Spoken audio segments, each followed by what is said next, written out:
Wow! Chicken leg quarter. Tinatawag na 7 ni Mami yan. Para kasing number 7. Ano kaya lulutuin ni Mami? Kayo guys, anong hula nyo? Adobo? Tinola? O chicken curry? Ano nga ba yung lulutuin ni Mami? Habang hinuhulaan natin ang niluluto ni Mami, guys, may tanong ako. Ano ang nauna? Manok o itlog? Para sa akin ay itlog. Tama ba yun, guys? Hay nako, hindi ko alam. Kaya kayo, guys, mag-comment na lang kayo below anong sagot nyo. What's up, guys? Welcome back to our YouTube channel. Annato seeds and oil? Curious na ako. Ano nga bang lulutuin ni Mami? Here are the ingredients we need for chicken inasal. Linisin at hugasan ng mabuti ang 1 kilong manok.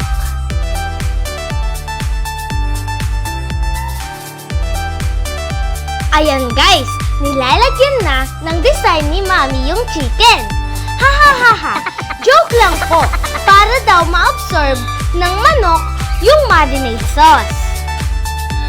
Ito ang isa sa bida ng marinade sauce ni Mami, ang lemongrass. Yan, pukpukin at tikin natin mabuti para mas lumabas ang lasa nito pag hinahalo sa sauce. And slice them ng maliliit. Guys, for your information, inasal, an Ilonggo term meaning charred grilled or roasted meat that was originated in the city of Bacolod, Philippines.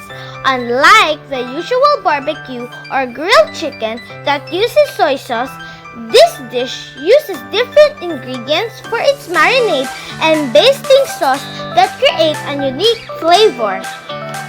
In this case, Mommy used different style for the marinade and basting sauce. Let us now prepare the marinade sauce.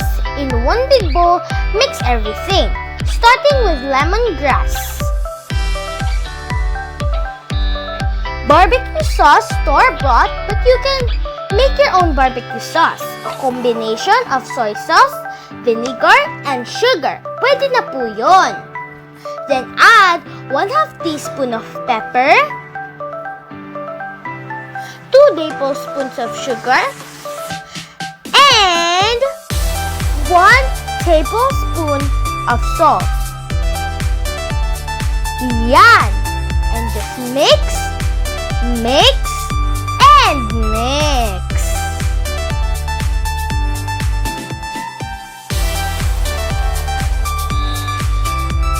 Since ready na ang marinade sauce natin, let us add the chicken to marinate. You can use big plastic ziplock para even yung distribution ng sauce sa chicken. Yan! Then marinate it for at least 1 hour or overnight para kapit na yung lasa.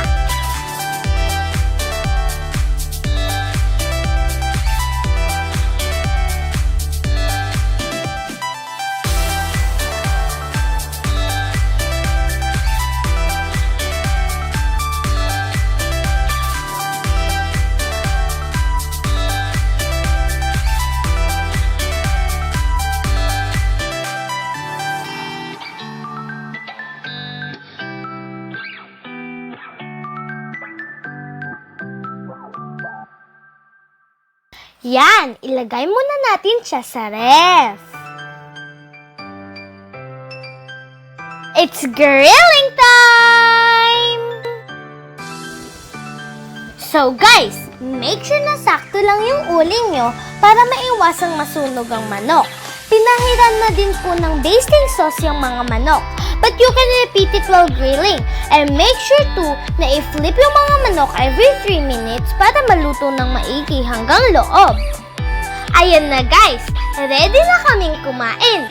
Amoy pa lang, sobrang katakam-takam na. Kain na tayo. And please like this video and subscribe. Bye!